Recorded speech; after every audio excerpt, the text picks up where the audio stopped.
Hello everyone, I am Jonathan Little, and today we're going to be going through some hands that one of my poker coaching students, James, played in a $600 buy-in tournament that I bought him into because he won backing through pokercoaching.com. Each month we've been giving away a few seats to tournaments with buy-ins about $500 to $1,000. James was one of the backing winners, and he decided to send in some of the hands that he played. So I'm going to take a look at them. I have not looked through these hands at all, so you're going to get my real-time feedback as if I was playing the hands, and it's kind of like you're going to listen to me play some hands. So let's get to it. Also, if you are a poker coaching member and you want to get backing, click the link below. There should be information below on how you can submit your application to have me buy you into live poker tournaments. I have full faith in my students, and I want to get my money in action and give them a great experience at the same time. So if you want me to buy you into poker tournaments, check out the link below. All right, so let's take a look. We are playing 200 big blinds deep at Foxwoods in a $600 tournament. We have a limp under the gun. I would make it 500 or 600 in this scenario. I think if you raise much bigger than that, you're going to start to get just a whole lot of folds. But at least in my experience playing $500-ish buy-in tournaments, a lot of people will call a pot size raise, or maybe even a tiny bit more, but a very wide range. So I like making it about 600.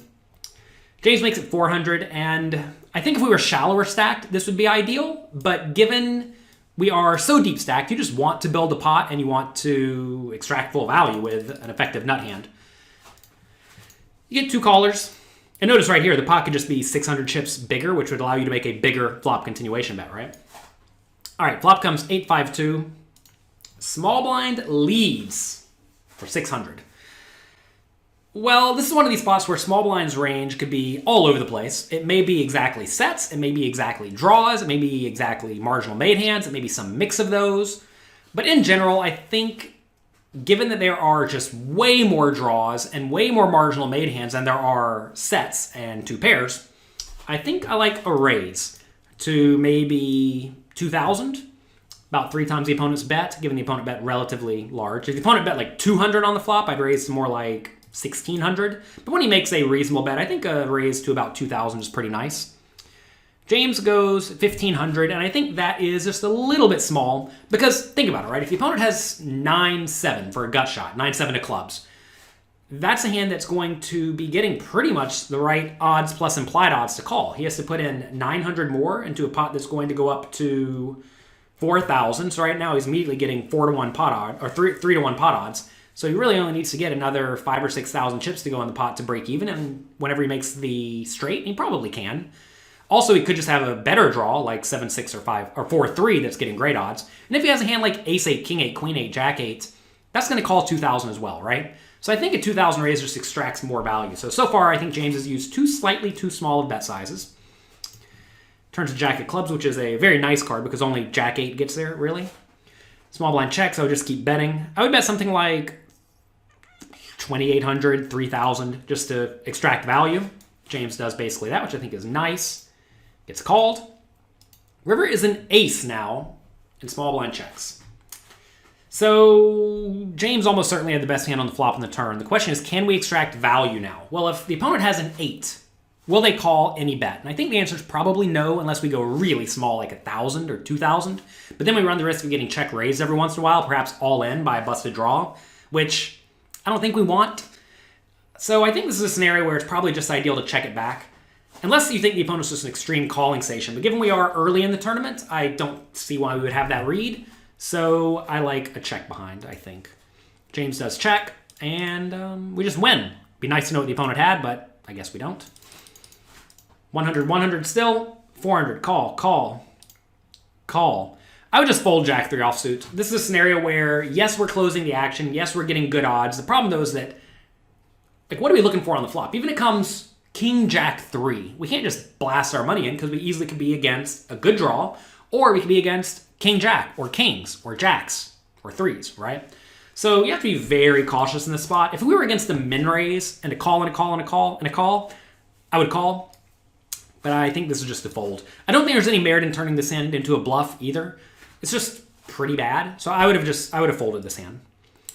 Right here, if James made it I don't know, 4,000. I actually don't think that would be insane, and it might be a very strong play, but it's just not necessary. I'd rather use something like Jack 3 suited as a bluff as opposed to just Jack 3 offsuit, which is legitimately terrible. So don't feel like you have to defend in these spots. You're just not getting great odds. Again, if it was against a min raise, you're getting better odds, but we're against a 4 big blind raise, so just fold. Jack 3-2, I would definitely check. If it goes bet call, I would fold. If it goes bet raise, I would fold. If there's one bet, probably going to stick around. Facing bet call, I would just fold. It's very likely we have the best hand at the moment, but there are a lot of bad turns and rivers. Any king, queen, ace is terrible. Also, even a hand like pocket eights could randomly get there with an 8 when an 8 comes and would keep putting money in. So the overcards may or may not be bad, but we can't continue on them. And the lower cards appear good, but they may not be, right? Also, we could just be beat by a jack at the moment. So I like to fold. James sticks around, though. Turns a 2, which, again, may look like a nice card, but now, like, ace-2 gets there, right? Facing a 2K bet, I would just fold again. So I would have folded much earlier in this hand. Check on the river. And great example, right? So this is exactly why I said I would just fold on the flop, because, yes, we could be against a draw sometimes, and that's fine, but really, what draws are there? Ace-5, ace-3, 5-3 suited.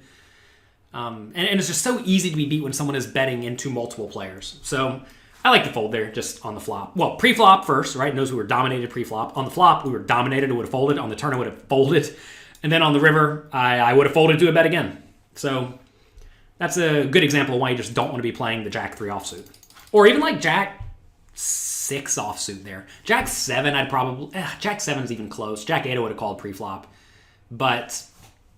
you have to be very careful with big card, little card. It's just not a good hand. All right, 1 under 200 facing a raise. Call, call, call. You can either 3-bet or call. I would probably just go ahead and 3-bet this hand as a solid blocker bluff. You usually want to make about a pot size raise in this scenario. Pot size raise is 3 times the last bet. So 3 times 7 is 21, plus any additional money in the pot. So 21 plus 23-ish. So that is 4,300 or so. I know that seems like a big bet. A lot of people think, oh, 4,300, that's huge. But really, it's just a pot-sized bet. So 3 times the last bet, which would be 2,100, plus another 21 here, plus call it 300 or 400 from here, depending on what the ante is. We see a big blind ante of 200, right? So about 4,300 or so. James decides to call. Look, I don't have a problem with calling, but I think in this scenario, if you 3-bet and get jammed on, you can easily fold, even getting okay pot odds. If you think you're getting close to having to call it off based on getting too good of pot odds, you can make it a little bit less, like 3,500. Then if you face a 20K shove, you can fold. But I think I would have 3-bet this pre-flop. If this was suited, I might be more inclined to flat call because it's just going to flop better multi-way. But top pair, multi-way is usually fine, but certainly not a nut hand. So you don't really care if people fold pre-flop, and if they do call, you can proceed from there. All right, we flop a gut shot. I would just check. I would not put any money in here. Facing a 1K small bet and a call and a call. Guess I'd call, right? Now we have to put in 1,000 to try to win 9,000. Getting pretty great immediate odds. We have the straight, which is very live. The straight draw, which is very live. Backdoor diamonds may be fine. The problem with the backdoor diamond, like say turns to 2 of diamonds, is if we face a bet, again, we're not getting great odds and we're probably not going to get paid on the river. So I get we have backdoor diamonds, but it's not quite as good as it may appear because we're going to have a tough time getting paid when we get there. But I would have called here. Turns a 5, I would just check fold now unless it's against another tiny bet. River's a jack, facing 5,500 bet. I would just fold. We're going to be beat here a lot of the time. It's very, very easy to be against a draw that got there, like 10-9 of diamonds, ace 10 that decided to float like you did, jack 10, queen 10, right? All those hand, or jack 10 would bet, queen 10 probably wouldn't, but a king would bet. We beat jack 10 anyway. What am I saying? The 2 pairs is what I'm trying to say here. Queen jack, there we go. Queen jack, king jack, those would bet. So I like a fold here. And that's a fine hand. If you did 3-bet that hand pre-flop, I'd probably make a small bet on the flop against one person and then go from there and probably just end up checking down the turn in the river. All right, we raise to 700. I typically use a bigger raise size when we're playing very deep. We are playing 66-ish big blinds deep, so I think raising to about 800, 900 is fine. But whatever, 700 is fine. It doesn't make that big of a difference. Big blind 3-bets, I would just call against the loose aggressive player in position with the suited connector. Hand's great. Opponent bets the flop. We have a pair and a draw. I would call. Some people think they always need to raise with their pairs and draws, but the problem is that if you raise here, what's going to fold? Well, under pairs are going to fold, which you crush. Maybe hands like ace-king would fold, which, you don't really mind if ace-king folds, but that's it. Ace-king, king-queen, and ace-queen would fold. But besides that, a lot of the hands that would fold, you demolish. And also, you kind of know which cards are bad for you, right? Like an ace is obviously bad, a king is obviously bad. Every other card's kind of okay. I mean, I get that a queen makes ace-king straight, but such is life. And the thing is, no better hands fold, right? Like ace-10 probably isn't going to fold. King-10 probably isn't going to fold. Queen-10 probably isn't going to fold. A jack's not going to fold. Overpair's not going to fold. So there's really no point in raising. Raising, for the most part, makes your opponent play well. And we're against a lag. We just randomly have 3 outs, right? With like ace-x. Turns a 9, which you didn't really want. Opponent bets 5k. Well, I would call here and then look to fold the river. I would also call here with a queen. So my range is going to be decently well protected here. It's going to be something like 2 pair and better. Maybe something like king, jack, and better. Maybe king 10 and better for a gut shot, right? I'd also call some diamond draws if I had them. Probably don't have a ton of diamond draws unless it's like jack X of diamonds or 8X of diamonds. So I like a call here and then just fold to a river bet. River's a 9. That's nice. Opponent bets, I would jam. Or if opponent checks, I would jam. I think your opponent's going to have a lot of queens and just a whole lot of garbage. And if your opponent has garbage, he's going to fold to any bet. If he has a queen, he's going to call any bet, presumably. If you thought your opponent was just done with the hand, like obviously done, instead of shoving, I would bet something like 2,000 to try to make it look like I'm trying to get some thin value bet through or maybe some weird bluff to potentially get the opponent to jam over the top of me. But if the opponent looks like they are checking to try to induce a bluff, well, then clearly you just want to jam and get all the money in. So either I bet very tiny here to try to induce a bluff or all in just if I expect to get called a lot. So you do get called and you win, which is great. It's a well-played hand. If your opponent bet the river, by the way, on a non-9 or 10, I would have folded. So just be aware of that.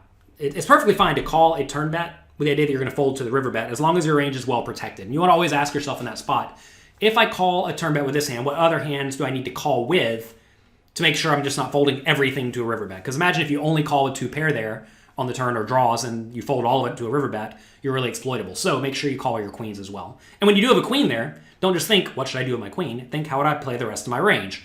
Assuming you're trying to play against, play a balanced strategy against reasonable opponents. Of course, if you think your opponents are not very good and you can be well out of line, maybe it just makes sense to jam with a queen there to get full value from 2 pair that'll call it off, although clearly that won't happen very often.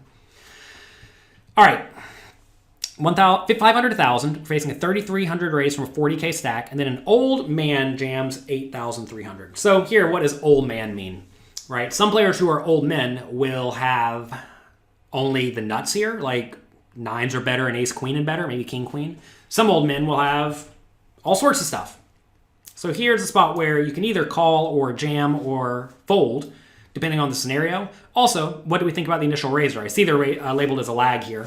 So I would not expect them to have too many nut hands. So I'm probably going to play this hand. If I expected under the gun to be tight, I would strongly consider just folding. So what you want to ask in this scenario, if I call, am I giving the initial raiser great odds to call? And is that a problem? And here it is a problem because your opponent's going to be in position, closing the action, having to put in 5,000 to win 30,000 or something like that, 25,000. So they're really not making a mistake by calling. So for that reason, we want to re-raise. And then you want to ask, if I re-raise, can I fold to a jam? Or are there any hands in my range that I would like to fold to a jam? So if you re-raise here, it's going to be to 13k if we min re-raise. Typically, that is the size you're going to want to use in these scenarios, if that is what you want to do. So if I make it 13k, can I fold for another 23k into a pot that's going to be like 80,000? The answer is just no, right? So for that reason, if we are going to continue in this spot, we either need to... Well, we probably just need to shove, is what it amounts to, because calling is not great, min re-raising is not great, so shoving is probably the only option in this exact scenario, given the stack sizes. You always want to go through all of your options to see if any of them are particularly great, particularly bad. Shoving can make the lag fold out lower pairs, which is great.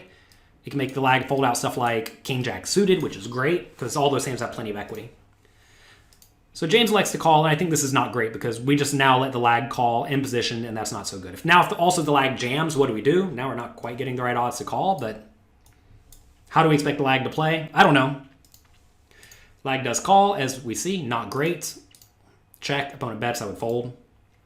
And notice here, if we jammed, we would have just gotten it all in flipping, gotten to realize our equity.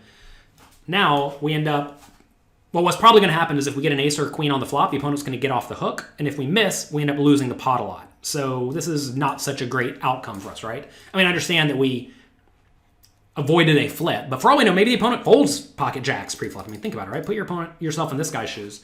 It goes raise, jam, all in for 50 big blinds. Do you call it off with jacks? I mean, it's very close. You certainly don't love it, especially if James has been reasonable. So anyway, they get it all in. We don't know how it ends up, but it doesn't really matter. All right, raise to 2.5 big blinds with jacks, which is fine. Get 3-bet by a kid. I would just be all in every time. This is a spot where the kid can be 3-betting a decent amount. Obviously, the 8K 3-bet's a little bit small, but the opponent is somewhat shallow to begin with, so their 3-betting sizes should be smaller in general. So I'm cool just jamming here. Jacks is great. You could also call in position if you think the opponent's really wide, but even if the opponent's really wide, they're often going to have stuff like king, queen, and ace X, and just like stuff that has equity, right? And you don't really care if your opponent folds out equity.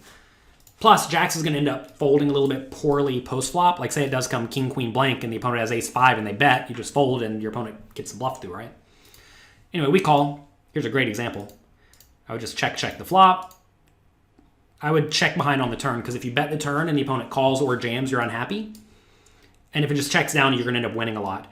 Maybe you're thinking you can make a hand like kings fold, but I'm not trying to bluff people off kings. Also, the opponent could just be checking with ace X to try to induce a bluff, realizing that if he bets and gets called, he's pretty unhappy.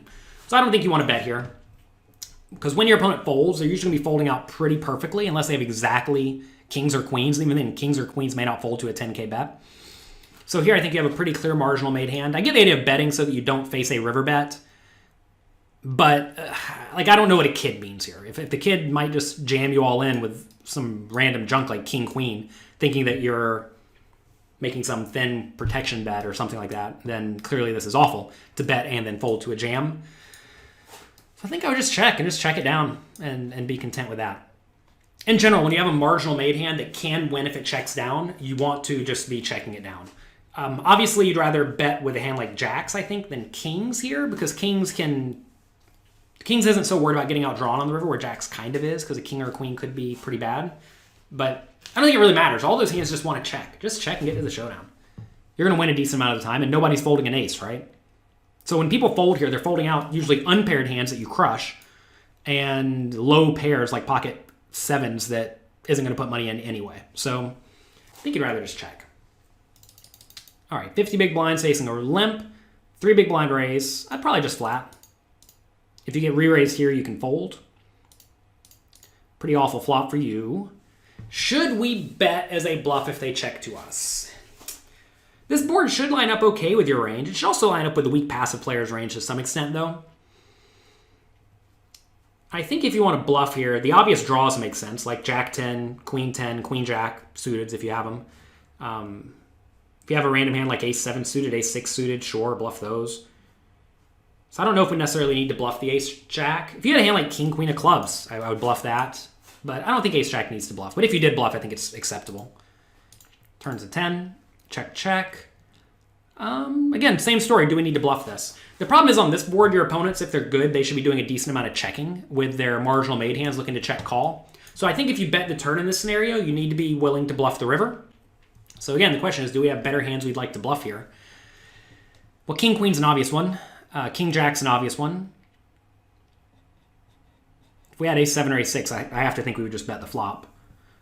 So maybe we don't have very many better bluffs, right? I mean, we don't have like Jack 4 pre-flop, so maybe this is just the hand we want to use. Ace Jack, and King Queen as our bluffs? Maybe.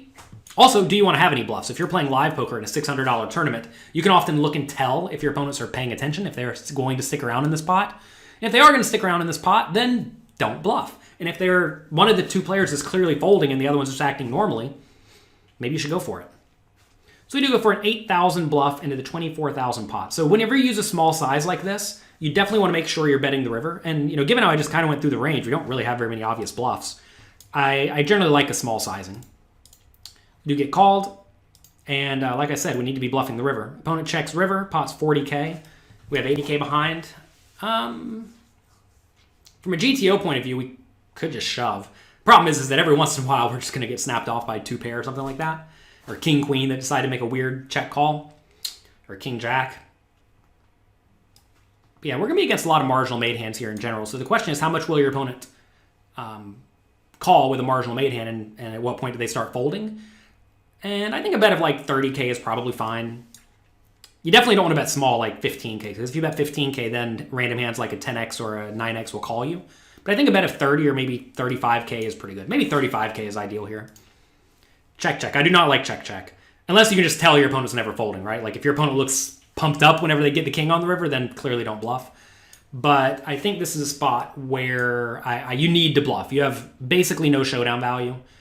And when you have no showdown value, you need to bluff. Notice here that if your turn bluffs are literally king, queen, king, jack, and ace, jack, they all got there on the river, right? So you get to bet the river with a lot of hands. If you had queen, jack, you'd keep betting. If you had 2 pair, you'd keep betting.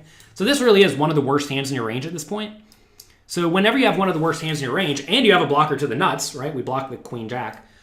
I think it's a mandatory bet. And given your range is so incredibly strong, that's why you don't need to go gigantic, like all in. And to be fair, if you're trying to be GTO in this spot, the ideal play could just be a small bet because, like I said, you have lots of nuts here. Anyway, check, check, opponent has a set. If you can look and tell the guy's not folding, obviously don't bet. But this seems like a spot where just your hand in general really, really, really needs to bet. All right, pocket eights, 38 big blinds. You open it up, which is fine. Get 3-bet by a calling station. All right, so what does this calling station mean to James? So if someone is a calling station, that means typically when they show aggression, when they 3-bet, they usually have a really good hand. So if they have a really good hand, we definitely don't want to jam, right? So the options are call or fold. We don't want to re-raise either, because if we re-raise, we're probably against a stronger than average range. Remember, calling stations call too often. That doesn't say anything about their re-raising strategy. But if they usually call too often, it means that they don't re-raise often enough, which means when they do re-raise, they probably have a really good hand. So we don't want to be re-raising. So can we call and just try to get a set? Well, we have to put in 10 to try to win 35. So not great pot odds immediately. Can we get an additional... We have to try to get in 10 to 1 implied odds, right? We need to be able to put in 10 here to win a total of 100 from the opponent, and we're getting barely that. So I actually don't mind folding here. I mean, you kind of hate the folding here, but either call or fold, whatever. What I'm saying is it's close. Oh, definitely not jam, though. Definitely not re-raise. You get a set, which is great. Check your opponent bets. I mean, you'd love to just get it in immediately. And if the opponent does have a strong range, I think you should just get it in immediately. Again, if you can tell the opponent looks kind of unhappy here, then definitely call. If the opponent looks like, yep, I have aces, definitely get it in. So either call or jam, either plays fine. You do jam, and you lose to queens. And as you see, the opponent did have a very strong hand pre-flop. And obviously, once you get a set, you're not folding. Which is why you want to make sure you have at least medium and big pairs, because it's always unfortunate when you get set oversetted, and clearly low pairs get set oversetted more than medium pairs, which get set oversetted more than good pairs. So, tough run for James right at the end, but in general, tips for James. You need to use bigger sizings across the board, I think. In the early levels, there were a few spots where you definitely used bets that were too small. There were a few spots where I thought you also could have potentially bluffed, but it turns out, like with the previous hand where you had the ace-jack on the river, kind of a mandatory bluffing hand, it would have epically failed. So maybe you had a good read to the point that you didn't do that. But all in all, these hands all seemed reasonable, right? There was nothing that was egregious, and whenever there's nothing that's egregious, that's solid. It means we backed a good player at pokercoaching.com. And again, if you are a Poker Coaching member, check out the links below to apply for us to give you money to go play poker. I have full faith in my students to get out there and turn my money into more money, and I want to give you all a great time. So that's going to be it for today. Thanks a lot. I hope you enjoyed it. Make sure you click like, subscribe, tell your friends that we are giving away free money to all of you. Keep up the good work, and I'll talk to you next time. Hello, everyone. I'm Jonathan Little. I want to thank you for being here for this Thanksgiving Day marathon. I hope you are learning a lot and enjoying yourself. Let me take a second to talk to you about the backing that I give to poker coaching students. Every month, I let the members apply to be backed in a tournament, usually a $500 or $1,000 buy-in tournament that, maybe they normally wouldn't play because maybe the bankroll requirements are not met or for whatever reason. But I want to give my students a chance to actually win life-changing money. So every month, we're buying in one or two of the members. And I want to give you that chance too. As a poker coaching member, every month you can apply. So in addition to all of these other benefits that you get, including access to over 650 interactive hand quizzes, many of which we upload each month, 20 video classes, over 40 challenge webinars, and more, you have the chance to get bought into tournaments that you perhaps otherwise would not play.